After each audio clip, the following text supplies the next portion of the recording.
you've come to the right place. This is a quiet little corner of the internet where science speaks softly and curiosity slips into its pajamas. Tonight, we're descending into the dreamy depths of the mind to explore what science has uncovered so far about dreams and the sleeping brain. It's a journey filled with strange tales your mind tells while you're out cold, brainwaves that resemble abstract art, and a few discoveries that might just change the way you think about sleep. Now, I do hope this video isn't so interesting that it keeps you wide awake, but if it does, at least you'll be learning something. That seems like a fair trade, don't you think? Before we begin, if you enjoy these quiet science journeys and want to help this sleepy little channel grow, I'd be truly grateful if you tapped the like button, subscribed, or even left a comment telling me where in the world you're watching from and what time it is in your part of the night. Now, take a deep breath, settle in.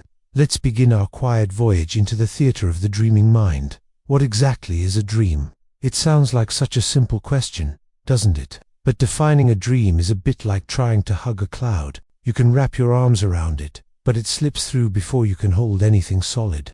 At its essence, a dream is a sequence of thoughts, images, emotions, and sensations your mind creates while you sleep. It's your brain's original streaming service, broadcast straight from your own internal production studio. Sometimes they're dramatic, sometimes absurd, occasionally terrifying, and more often than not, utterly nonsensical. And yet, despite their bizarre nature, dreams feel completely real while you're in them. You might fly, fall, argue with a walrus in a tuxedo, or show up late for a high school exam even though you graduated 10 years ago and threw out the dream. It all seems to make perfect sense. But why does your brain do this? To answer that, we need to go back, way back, to a time when humans didn't have neuroscience or sleep laboratories, but they certainly had dreams. In ancient Mesopotamia, dreams were considered divine messages from the gods. Egyptians took it a step further. They had professional dream interpreters, like nighttime oracles. If you dreamt of a cat, a flood, or a flying crocodile, someone likely had a scroll for that. Moving forward to ancient Greece, philosophers like Aristotle started paying attention to dreams. He was one of the first to propose that dreams might come from within the dreamer, from the body and the mind, rather than being sent from a divine source. Still, the idea that dreams carried special meaning lingered for centuries to come. By the 19th and early 20th centuries, dreams were making a comeback, thanks to Sigmund Freud. Freud believed dreams were the royal road to the unconscious, and that they revealed our hidden desires, fears, and suppressed wishes. It was dramatic, and probably not entirely accurate, but it sparked an entire era of armchair dream analysis and at least a few awkward conversations. Carl Jung, Freud's former protege, took a slightly different path. He believed that dreams connected us to a shared human experience, what he called the collective unconscious. According to Jung, symbols in dreams had deep, archetypal meanings that reached beyond individual life stories. And this is where science politely taps philosophy on the shoulder and says, "Mind if I take a look?" Modern neuroscience offers a more grounded approach. Instead of assuming dreams are coded messages about your mother sorry again, Freud researchers now study what the brain is actually doing while we sleep. What they've found is that dreams are closely tied to specific stages of sleep, most notably REM sleep. REM stands for rapid eye movement, and during this stage, your brain is surprisingly active, sometimes almost as active as when you're awake. Your eyes dart around beneath your eyelids, your heart rate rises slightly, and your body becomes temporarily paralyzed, which is probably for the best. Otherwise, you might be acting out your dreams right there in bed. Dreams can occur in other stages of sleep too, in what we call non-REM sleep, but those dreams tend to be more abstract, less vivid, and generally more forgettable. The cinematic, strange, emotionally intense dreams, the ones with plot twists and talking giraffes, those are usually delivered courtesy of REM sleep. But here's where things get complicated. Scientists still don't fully agree on why we dream. Is it purely biological? Is your brain reorganizing itself, like defragmenting a hard drive? Or is it whispering in symbols, speaking a language we haven't quite learned to translate? And not everyone dreams the same way. Some people claim not to dream at, although more often, it's just a matter of not remembering them. Dreams are notoriously slippery when it comes to memory. You might wake up remembering a dream in vivid detail, maybe something wild involving a space opera, and your pet hamster, only for it to vanish like fog before you've even finished brushing your teeth. If you've ever felt frustrated trying to recall a dream, don't worry, you're not alone. The brain doesn't store dream memories the same way it stores other memories.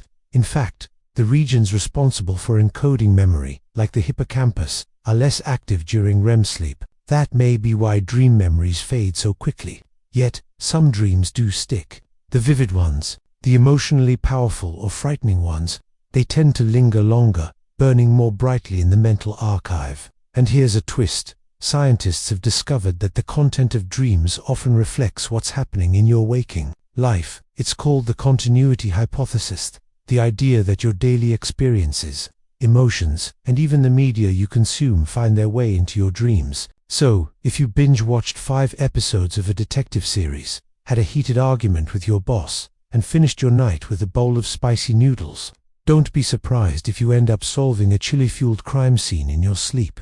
But dreams aren't just about daily leftovers. They can also be deeply creative. Many artists, musicians, and inventors have credited dreams as the source of their inspiration. Paul McCartney famously heard the melody for Yesterday in a dream. Mary Shelley's Frankenstein came from a dream. Dmitri Mendeleev claimed he saw the structure of the periodic table in a vision during sleep. Dreams can be surreal, but they're also a playground for the minder space where logic takes a back seat and the imagination runs free. Your brain can experiment, reflect, rehearse, fantasize all while you lie still and unconscious. It's a bit like watching a movie where the scriptwriter, director, set designer, and cast are all you and none of them quite know what they're doing. But that's part of the charm. We often think of sleep as one long, uninterrupted, simple off switch, where consciousness is put on hold for about 8 hours. But under the surface, sleep is far more complex. It unfolds in carefully timed cycles, an elegant choreography that scientists refer to as sleep architecture. It's less like shutting down a machine, and more like watching a symphony in motion, full of movements, patterns, and shifts in rhythm. Throughout the night, your brain and body work through distinct phases, each playing a vital role in rest, repair, and mental restoration. And understanding these stages helps us see when and how dreaming fits into the bigger picture. Sleep is divided into 2 broad categories: REM sleep and non-REM sleep. Non-REM itself has 3 separate stages, conveniently labeled N1, N2, and N3. Think of them as progressively deeper levels of unconsciousness, like slowly sinking into water. These stages cycle throughout the night in roughly 90-minute intervals, looping 4 to 6 times while you sleep. It's like a playlist that your brain hits repeat on until morning only, instead of music. It's alternating waves of light sleep, deep sleep, and REM. The balance shifts as the night progresses. Earlier cycles feature more deep sleep, while later ones favor REM. Stage N1 is the lightest stage of sleep, the gentle threshold where you begin to drift off. You're not fully asleep, but you're no longer fully awake either. The world begins to blur, your body relaxes, and your brain waves slow from fast beta waves to slower alpha and theta waves. You might feel a sudden muscle twitch or experience a fleeting sense of falling, jolting you awake. It's not your soul trying to escape, it's just your nervous system glitching slightly during the transition. If someone wakes you up in this stage, you might insist you weren't really sleeping. Technically, you'd be right. Sort of. Next comes N2, where your body sinks a little deeper. Your temperature begins to drop, your heartbeat slows down, and your eye movements stop. Your brain begins showing bursts of rapid activity called sleep spindles and K-complexes. These may sound like indie rock bands, but they're actually protective mechanisms, electric flashes that help block external noise and keep you asleep. If a car honks outside or a dog barks down the street, these bursts are your brain's way of saying, we're busy. You'll spend nearly half of your night in this stage. It's unremarkable on the surface, but it's essential for maintaining your rest. Then we plunge into N3 deep sleep, also known as slow wave sleep or delta sleep. This stage is the most restorative. Here, your brain emits slow, powerful delta waves, massive rolling pulses that wash over your cortex like ocean waves. This is when your body gets to work repairing tissues, building muscle, and fortifying your immune system. In children, growth hormone is released during this phase, helping little bodies grow stronger. Adults don't grow taller, unfortunately. but we still benefit from this nightly round of cellular spring cleaning. It's very hard to wake someone during this stage, and if you do, they'll likely feel groggy, confused, and mildly annoyed, like being yanked from a warm bath by a fire alarm. Dreams can happen during deep sleep, but they are usually less vivid and more fragmented, fleeting emotional impressions, rather than full cinematic experiences. Finally, we enter REM sleep, the stage most famous for vivid, emotionally charged, often surreal dreaming. During REM, your brain becomes intensely active, approaching the same level of stimulation as when you're awake. Your eyes dart back and forth beneath your closed lids, as if watching something unfold. Your breathing and heart rate increase slightly, and your body becomes temporarily paralyzed, a condition called REM atonia. This paralysis isn't dangerous. In fact, it's a feature, not a flaw. It prevents you from physically acting out your dreams, which, given the kind of plots your brain comes up with, is probably a good thing. Imagine leaping out of bed mid-dream to battle a giant jelly bean. REM sleep is where most of your dream magic happens. Those strange, unforgettable, emotion-laced dreams that stick with you long after waking, the ones where you're flying through traffic, attending a class you never enrolled in, or chatting with a penguin in a business suit, those are the work of REM. It's also the stage most closely linked with memory processing, emotional regulation, and creative insight. Some researchers believe REM is the brain's way of sifting through the chaos of the day, turning experiences into memories and sorting out emotional clutter. It's like sweeping confetti off the floor after a particularly wild parade. And here's something curious. REM periods grow longer as the night progresses. The first REM cycle of the night might last only 10 minutes, while the last one, closer to morning, can stretch up to an hour. That's why dreams often feel longer and weirder toward the end of the night. It's not your imagination, it's your brain spending more time in its dream factory. When you put it all together, a typical night goes like this. You begin in light sleep N1, move into a deeper layer N2, then sink into restorative slow wave sleep N3, before flipping into REM. Then the cycle begins again. Each loop takes about 90 minutes, and the ratio of deep sleep to REM gradually shifts across the night. Early on, your brain prioritizes repair work. Later, it leans into emotional and mental processing. It's like your brain is scheduling maintenance, and entertainment on a rotating shift, pairs first, then dreams. Why does this architecture matter? Because when something disrupts its stress, anxiety, caffeine, blue light from your phone, or an unexpected existential crisis at 2 a.m., you might not enter deep sleep, or your REM stages might get cut short. The result, you wake up groggy, unrefreshed, and vaguely betrayed by your own biology. Sleep isn't just about how many hours you get, it's about how many quality cycles you complete. Understanding the architecture gives you the tools to improve it. You don't need to become a sleep scientist, but respecting the rhythm, keeping a consistent sleep schedule, dimming lights before bed, and skipping that late-night coffee helps your brain do its job smoothly and silently, without needing to wake you up to brag about it. Tonight, as you ease into rest, remember that your brain is preparing for a beautifully orchestrated routine, a delicate dance of waves, rhythms, and internal theater. It's launching a silent performance, complete with dream sequences and emotional cleanup, all happening without your conscious involvement. You may not remember most of it, but your mind and body will thank you just the same. Dreams remain one of the most persistent mysteries in human experience. Despite all the scans, studies, and sleep trackers, no one fully understands why we dream. But the theories are as fascinating as the dreams themselves. One of the most prominent is the idea that dreams are part of memory consolidation. During the day, your brain collects a vast amount of data: sights, sounds, faces, tasks, emotional reactions, worries, ideas. All that input needs to be sorted, organized, and filed. According to this theory, dreaming is your brain's way of taking inventory, deciding what to keep, what to discard, and where to store everything. There's even some experimental evidence to support this. Students who cram for exams or learn a new skill often show more REM activity afterward, and they sometimes report dreaming about the very material they studied. It's as if the brain is rehearsing, reinforcing, or reshaping the knowledge in real time. In that sense, yes, studying in your sleep might actually help, even if your dream self occasionally confuses algebra with singing animals. Another theory is that dreams help us process emotions. During REM sleep, the brain behaves in a very particular way. Emotional centers like the amygdala light up, while stress-related chemicals like norepinephrine remain subdued. This unique cocktail allows your mind to revisit emotionally intense memories without triggering a full-body stress response. It's like having an in-house therapist that lets you talk about your feelings without panicking.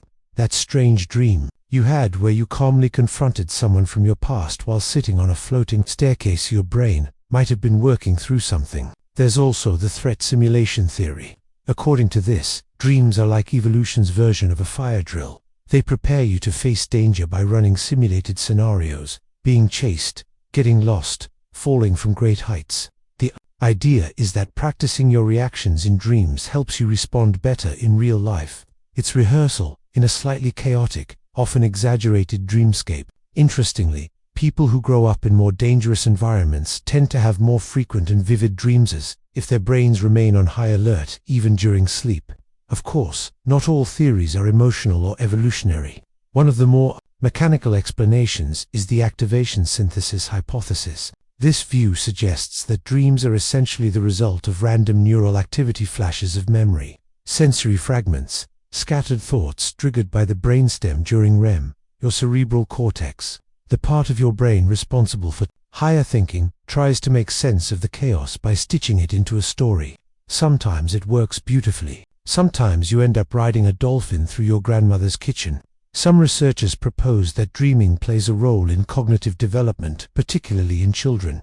Kids dream more than adults, and their dreams are often more fantastical, with talking animals, magical adventures, and bizarre plot lines. This free-form mental activity might help the developing brain expand its problem-solving skills, emotional intelligence, and imagination. A child dreaming about flying spaghetti dragons might not just be goofing around, it could be their brain learning how to navigate the world.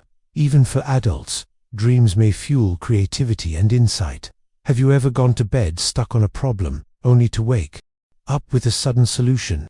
That's not magic, it's your brain working quietly behind the scenes, free from the distractions and logic of waking life.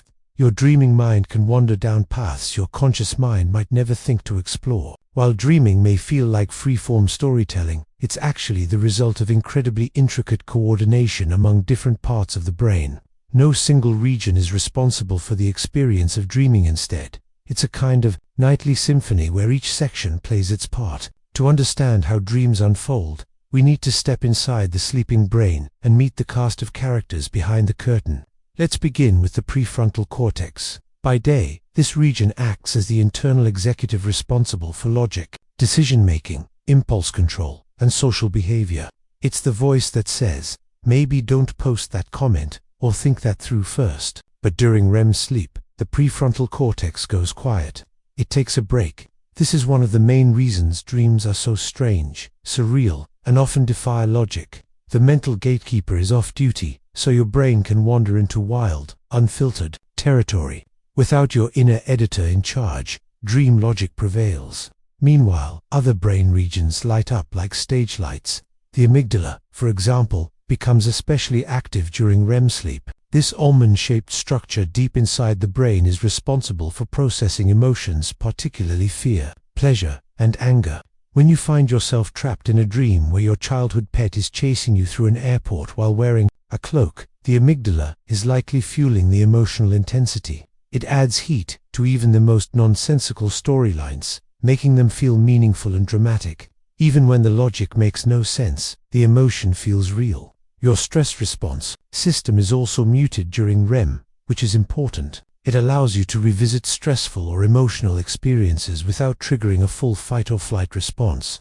In a dream, you can feel fear or sadness without the spike in blood pressure or adrenaline you'd get if it happened while awake. This may explain why dreams can act as a kind of emotional release valve, giving you the chance to process difficult experiences in a safe, low-stakes environment. Then there's the hippocampus, your brain's librarian, responsible for organizing and retrieving memories. This region plays a major role in dreams that borrow details from real life. The cafe you walked past yesterday, the smell of cinnamon, rolls a voice from your past. These fragments can show up in dreams thanks to the hippocampus. However, this region is less active during REM, which might explain why dreams are so hard to remember. It's like the brain is pulling books off the shelf, but forgetting to write down the titles. Another major player is the occipital lobe, located at the back of your brain. This is your visual processing center, and during REM sleep, it shows a flurry of activity that makes sense. Dreams are often intensely visual, filled with vibrant colors, strange settings, and unexpected shifts in perspective. Even people who are born blind report dreaming vividly, though their dreams emphasize other senses like sound, touch, and spatial awareness. For the rest of us, the dreaming mind becomes a kind of cinema where anything can happen and, usually, does. Deep within the brainstem, a special pattern of electrical activity kicks off before REM begins. These are called PGO waves, short for pontogeniculo-occipital waves. They begin in the pons, travel through the lateral geniculate nucleus, which is involved in vision, and end in the occipital cortex. Think of them as the opening act of a dream, signaling to the brain's visual centers, showtime. Some researchers believe these waves help initiate REM sleep and shape the content of dream imagery.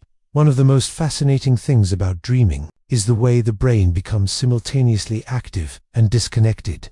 During REM sleep, there's a noticeable drop in activity in the dorsolateral prefrontal cortex, the area responsible for reasoning and reality testing. This helps explain why, during a dream, your brain thinks it's perfectly normal to be floating through a library made of marshmallows while speaking fluent whale. Without logic in the driver's seat, anything becomes possible. The motor cortex, the region of the brain that controls movement, also becomes active during dreams. Your dream self can run, jump, dance, or even fight imaginary monsters. But thanks to remitonia, a small cluster of cells in the brainstem suppresses signals to your muscles. It's a brilliant safety feature that keeps you from acting out your dreams physically. Your mind can move, but your body remains still. It's as if the brain places a polite "do not disturb" sign on your muscles while the rest of you explores a completely imaginary world. However, in rare cases, this system can malfunction. People with REM sleep behavior disorder experience a breakdown in this paralysis and may physically act out their dreams. This can lead to injuries, especially for bed partners, and serves as a reminder of just how precise the brain's sleep choreography really is. Keeping all these systems in balance, movement, memory, and logic requires constant fine-tuning. And yet, amidst all this complexity, something truly extraordinary can happen. You can become aware that you're dreaming while still inside the dream. This phenomenon is known as lucid dreaming, and it offers a rare glimpse into the intersection between sleep and waking consciousness. In a lucid dream, you might realize that the impossible scenario unfolding around you is not real, and, with that awareness, comes the potential for control. Lucid dreams often begin with a sudden shift in awareness. Perhaps you notice something odd, like a clock face changing every time you look at it, or your surroundings morphing in impossible ways. You think, wait a minute, this must be a dream. In that moment, your conscious awareness rises, just enough to recognize what's happening, while your brain remains deeply immersed in the REM experience. What's going on neurologically during this moment? Brain scans show that during lucid dreaming, the prefrontal cortex, particularly the dorsolateral part, becomes partially reactivated. This area is typically quiet during REM, but in a lucid dream, it lights up just enough to support self-reflection and critical thinking. In essence, your brain is still dreaming, but one part has woken up just enough to say, "Ah, I know this isn't real." Lucid dreamers have even communicated with researchers from within their dreams. In lab studies, trained participants were asked to perform specific eye movements, like looking left, right, left while dreaming. Because eye muscles are not paralyzed during REM, these movements were detectable from outside the dream. It's a bit like sending Morse code from the unconscious mind, a rare form of real ultimode contact between a sleeper and the waking world. For some people, lucid dreams happen spontaneously. They realize mid-dream that something isn't right and suddenly become aware. For others, it takes training and practice. One popular method is the mild technique mnemonic induction of lucid dreams. It involves waking up after about 5 hours of sleep, focusing on the intention to realize you're dreaming, and repeating a phrase like, "Next time I'm dreaming, I will remember I'm dreaming," before drifting back to sleep. This mental rehearsal increases the odds of triggering lucidity. A more advanced technique is called wild wake-initiated lucid dreaming. This involves staying mentally alert while your body falls asleep. transitioning directly into a dream while remaining conscious. It's difficult to master and often includes strange sensations, like sleep paralysis or hallucinations. But for some dreamers, it's a gateway to full dream control. Another strategy involves reality checks, pausing during the day to ask yourself, "Am I dreaming?" You might try to push your finger through your palm, look at a digital clock twice, or reread a sentence. These cues often behave strangely in dreams, so if you get a bizarre result, it can trigger lucidity. The more you perform reality checks while awake, the more likely you are to do it in a dream. Why would anyone want to do this? For many, lucid dreaming is simply fun. It allows you to fly, explore impossible landscapes, or interact with dream characters. But for others, it serves a deeper purpose. People who suffer from recurring nightmares, those linked to trauma, can use lucid dreaming to confront and rewrite their dream scenarios. Imagine turning to face the monster in your nightmare and saying, "You're not real. This is my dream." That moment of control can be incredibly empowering. Lucid dreaming is also a creative playground. Artists, writers, and musicians have used it to explore ideas, solve problems, or seek inspiration. Salvador Dali developed techniques to enter a dreamlike state for creative purposes. Director Christopher Nolan credited lucid dreaming as inspiration for the movie Inception. In these moments, dreams become a sandbox where the mind plays freely, unbound by the rules of waking reality. Still, not everyone has lucid dreams easily, and not everyone wants to. Like anything that dances between consciousness and sleep, it requires balance. Too much effort to control your dreams can lead to disrupted sleep or difficulty feeling rested. As with everything in the world of dreams, the key is gentle curiosity. Explore when you feel ready. Step back when you need rest. Your dreams will always wait for you. Everyone loves a good dream, floating through clouds, discovering magical worlds, or wandering into a bakery that only sells your favorite childhood desserts. But not all dreams are wrapped in warmth and wonder. Sometimes, your sleeping mind dims the lights, raises the volume, and hands you something far less comforting, a nightmare. Nightmares are the emotional thunderstorms of our dream world. They jolt us awake, leave our hearts racing, and often linger in the background long after morning light. But what causes them? And why does the brain, of all things, go out of its way to frighten us when we're supposed to be resting? Let's begin with the basics. A nightmare is a vivid, emotionally intense dream that usually occurs during REM sleep. It shares many characteristics with your typical REM dream: surreal visuals, shifting narratives, strong emotional content, but the tone is much darker.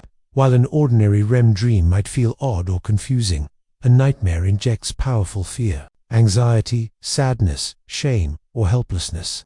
You might find yourself being chased, lost in a strange place, watching something terrible happen to someone you love, or standing unprepared in front of an audience with no clothes and a goldfish in your hand. These moments feel real.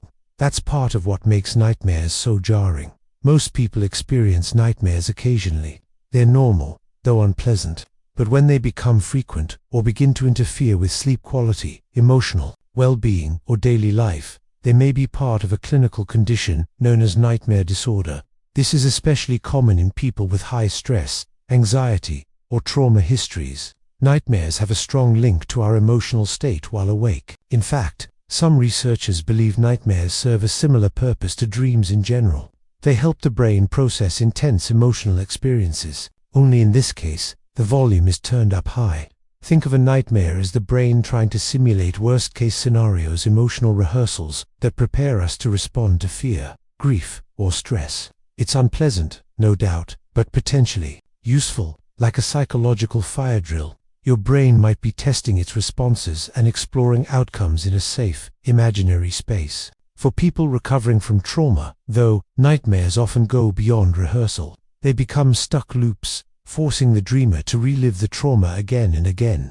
This is especially true in post-traumatic stress disorder, or PTSD. The brain doesn't just revisit the event, it replays it, sometimes in graphic detail, sometimes symbolically, but always with emotional force.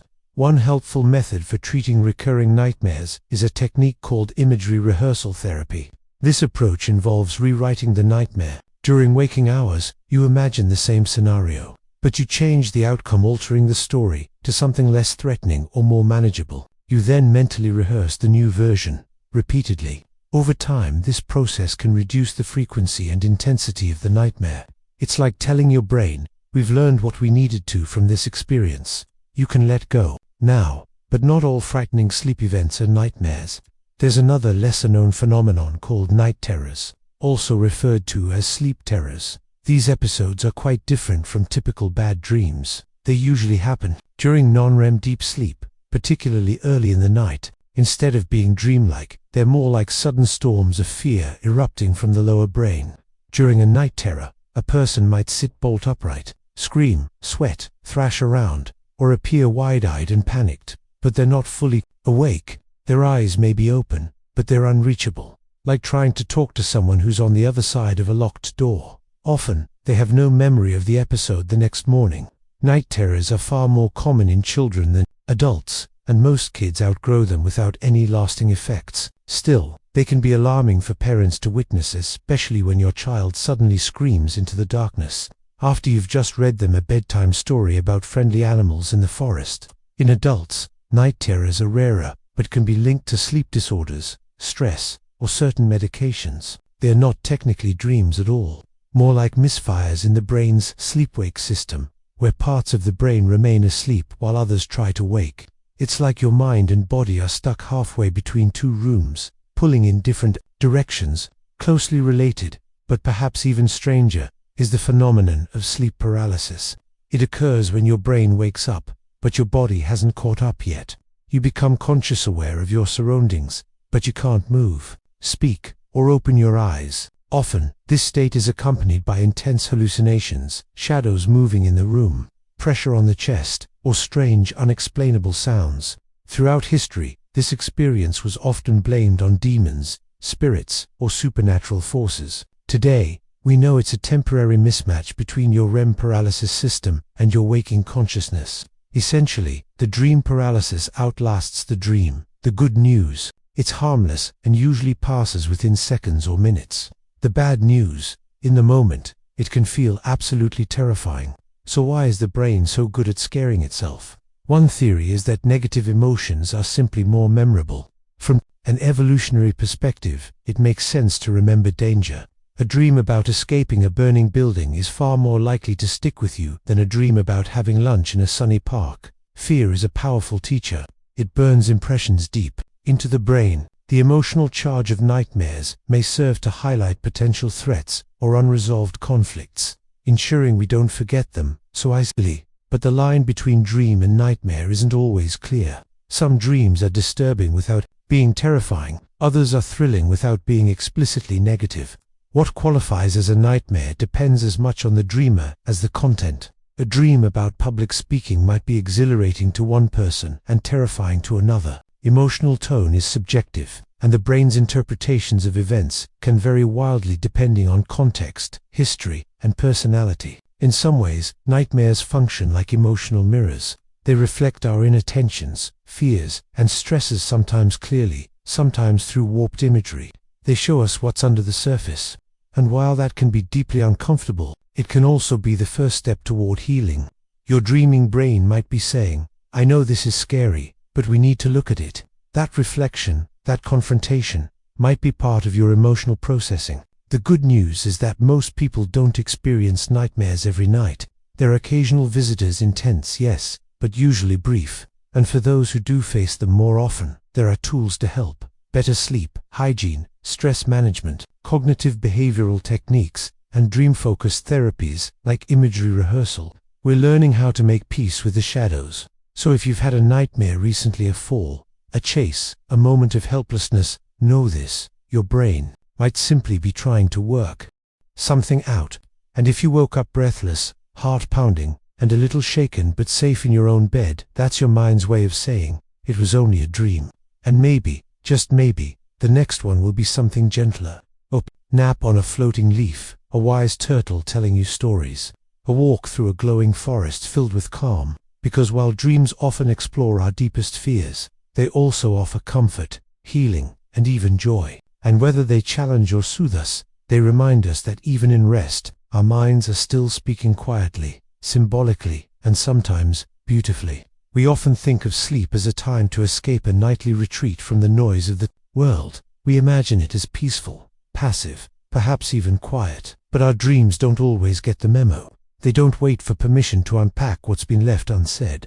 Instead, they show up uninvited, dressed in symbols and contradictions, sometimes surreal, sometimes startling, and begin rearranging the furniture in the back of your mind. It turns out that dreaming and mental health are more connected than we once imagined. Like dance partners moving in rhythm through the night, one reflects and influences the other, often in ways we don't fully notice until we stop and look. When you're feeling overwhelmed, stressed, anxious, or emotionally exhausted, your dreams tend to reflect that turbulence. Not necessarily in obvious ways. They may not always spell out what's bothering you in plain terms, but the tone shifts. Dreams become louder, more intense, more erratic. You may find yourself running from invisible threats, stuck in endless mazes, or fumbling with tasks that never quite work out. These aren't just random scenes. They're like abstract representations of your waking state, an emotional map, redrawn in the language of symbols, repetition, and mood. People struggling with depression often report a change in their dream content. Their dreams may feel flat, heavy, repetitive, or emotionally drained, mirroring the numbness or sadness they carry during the day.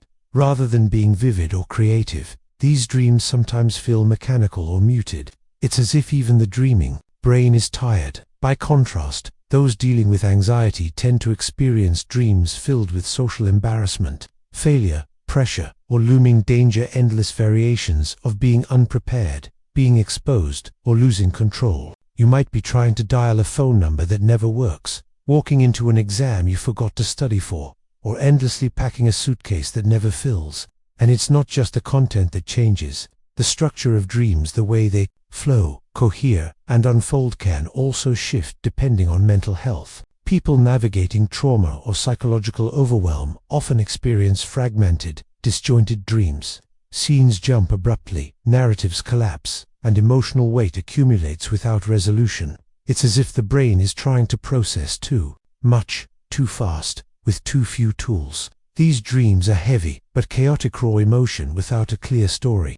This is especially true in PTSD, where one of the defining symptoms is recurrent nightmares that replay or echo traumatic events. These aren't just bad dreams.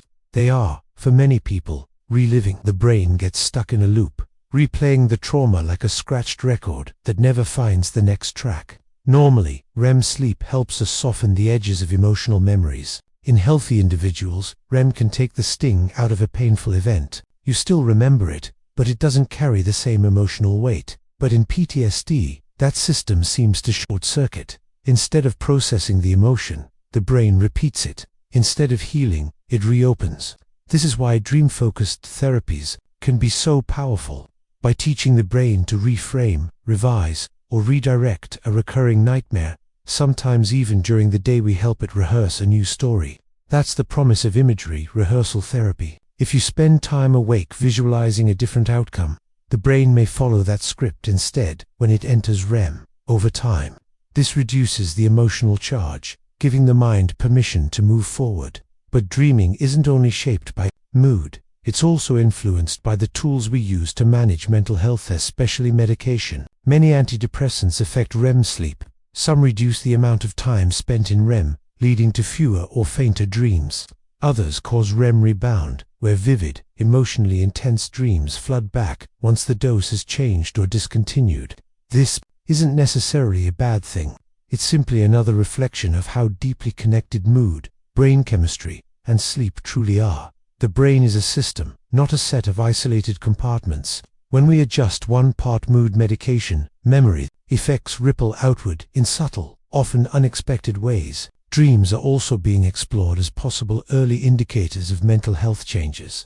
Though we're not yet at the point where dreams can be used as official diagnostic tools, researchers are paying attention. Shifts in dream content, frequency, and emotional tone, especially when combined with sleep patterns and cognitive markers, might offer clues. One day, AI models trained to analyze dream descriptions could help detect the early signs of depression or anxiety.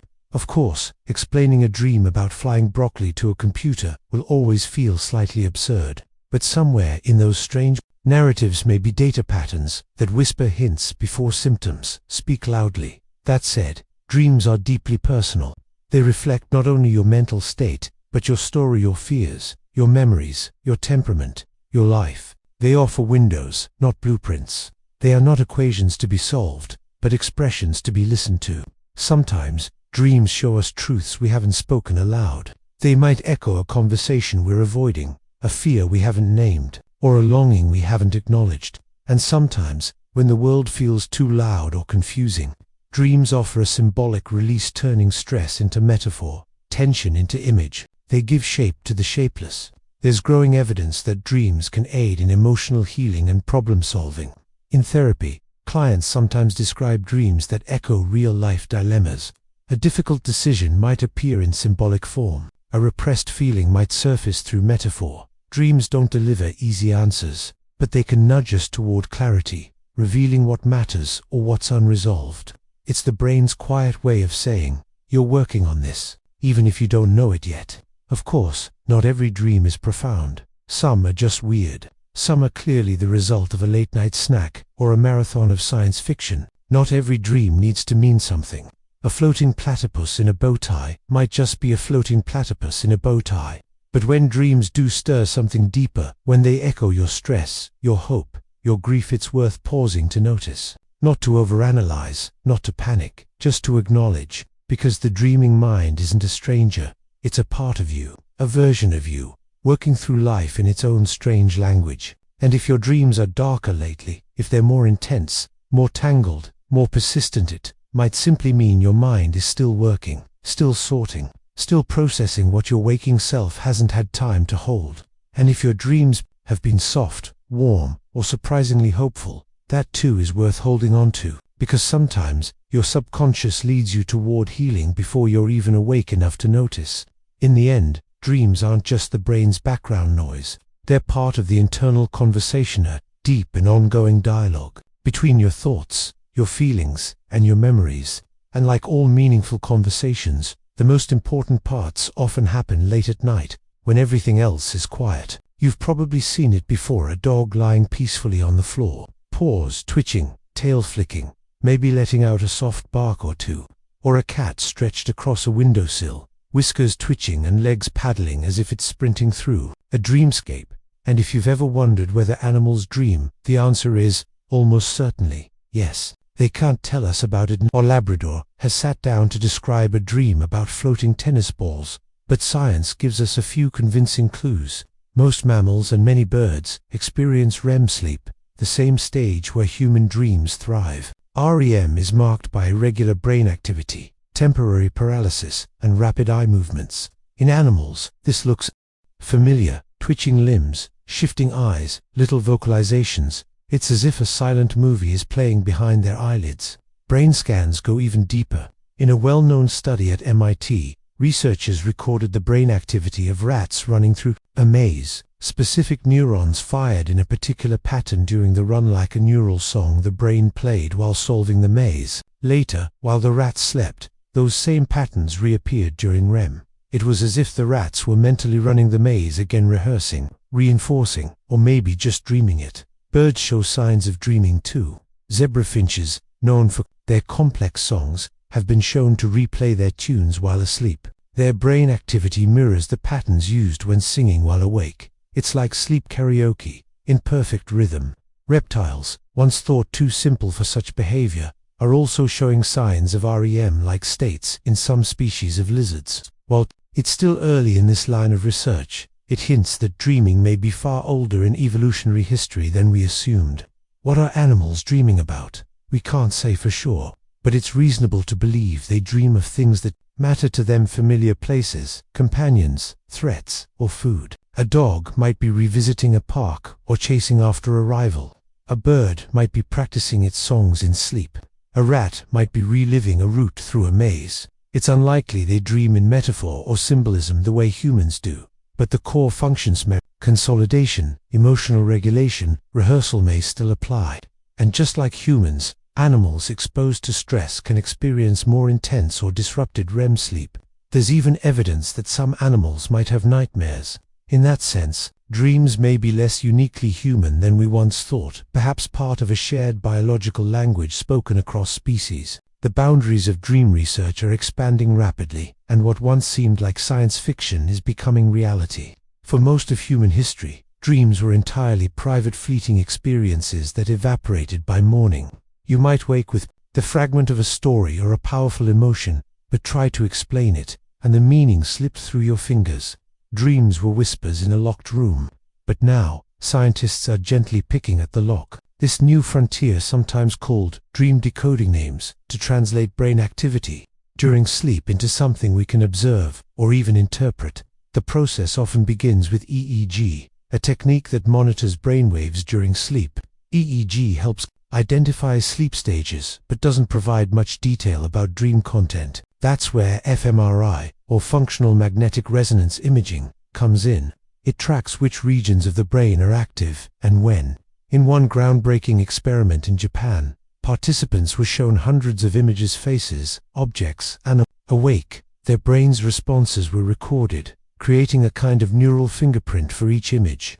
Later, while the same participants slept inside an fMRI scanner, researchers watched for matching activity. When certain patterns reappeared, they were able to predict with about 60% accuracy what category of image the person was dreaming about: person, building, object.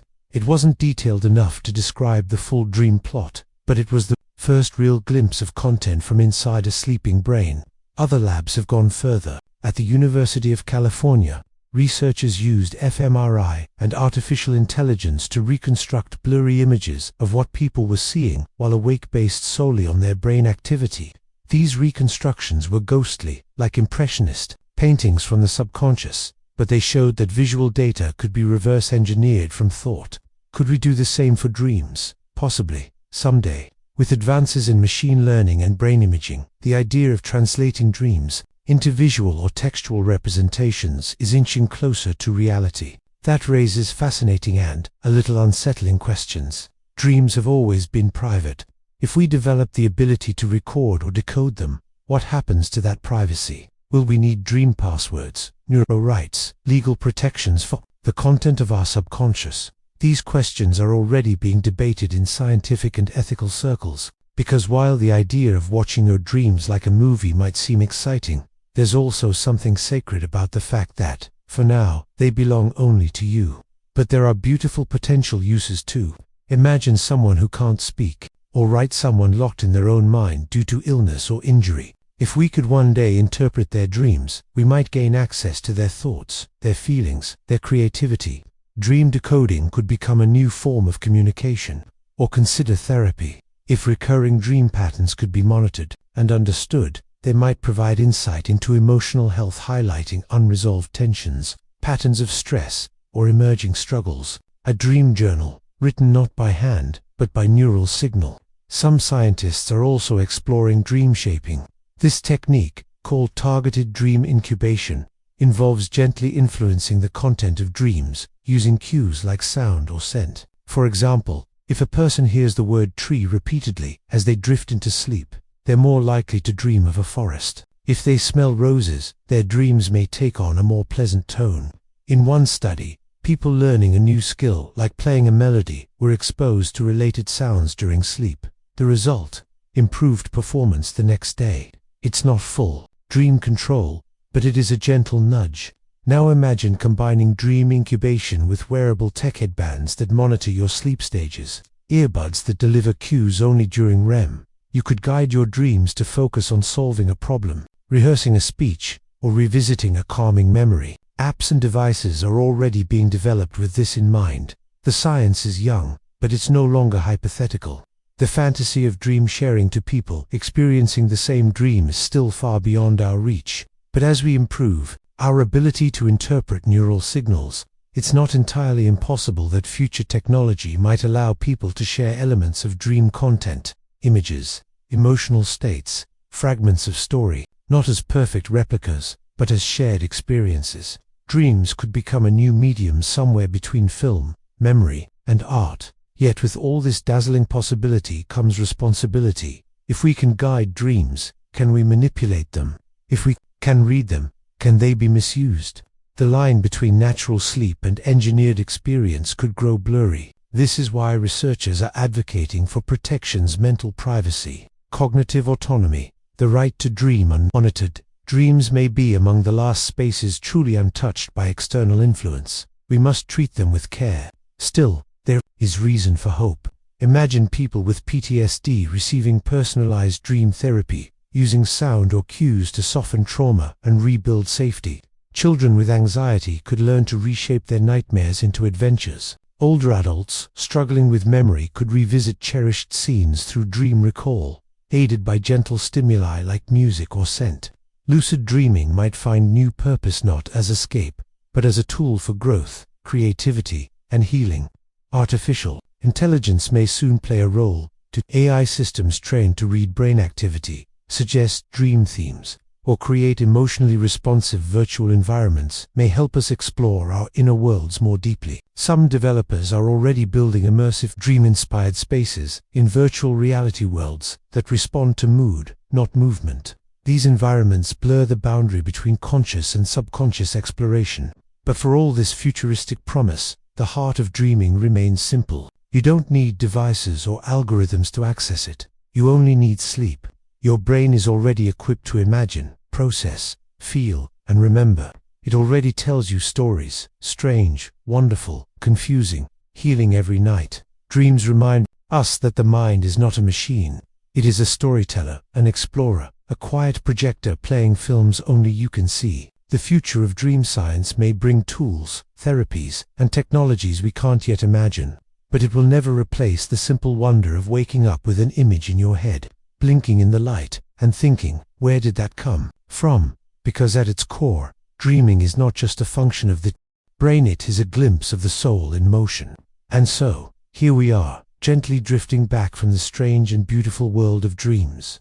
We've wandered through the mind's quiet hallways, brushed against the ripples of memory, listened to the whispers of the amygdala, and watched as abstract ideas transformed into vivid images behind closed eyes. We've explored the science, the REM cycles, the neurotransmitters, the circuitry and the spirit, the surrealism, the endless improvisation that unfolds each night in secret.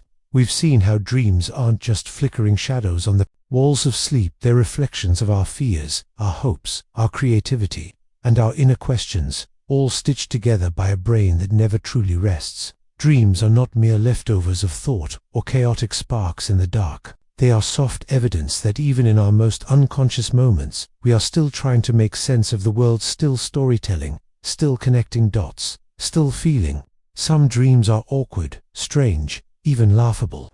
Others hold a mirror to our inner lives so clearly it almost hurts to look. But they all belong to us. They are ours, unique and unrepeatable, born from a language only our minds speak and only our hearts understand. And for all we've discovered, so much remains unanswered. Why do some dreams haunt us for years while others vanish in seconds? Why do certain symbols repeat across cultures and centuries? What do we make of the impossible logic we accept so easily while dreaming? Even with brain scans and research papers and nightly sleep logs, dreams still elude perfect explanation. They are like poetry, slipping through the gaps between science and emotion. For every theory grounded in biology, there's an experience rooted in wonder. For every mechanism we can map, there's a moment that leaves us speechless. Maybe that's what makes dreaming so special. It's not tidy, it's not always rational, but it is deeply, undeniably human. Every night, your brain spins a new narrative with no audience but you. No matter how short or strange or symbolic, each dream is a quiet act of creation. Some may echo your waking life, carrying over the worries and wishes of the day. Others may come from places you don't recognize, symbols without a key. And maybe that's the point. Maybe dreams aren't puzzles to be solved, but stories to be felt. So tonight, as you ease into sleep, try not to chase clarity. Let the images come and go. Let the meaning be soft around the edges. You don't need to understand every detail. You just need to trust the process. Your brain knows what it's doing. It has for centuries. And if, by chance, this video has made you just a little too fascinated to fall asleep right away, I'm sorry, but I hope it was worth it. A fair trade, perhaps. Because in learning about dreams, you've learned something about yourself, too. Before we part ways, if you've enjoyed this slow journey through the dreaming mind, I'd be truly grateful if you took a moment to support the channel. Leave a comment below, Tell me where you're listening from tonight, and what time it is in your corner of the world. I love to imagine how far these words have traveled, carried softly across time zones and screens. Until next time, sleep well, dream freely, and remember, your mind is still writing stories, even in the dark. Good night.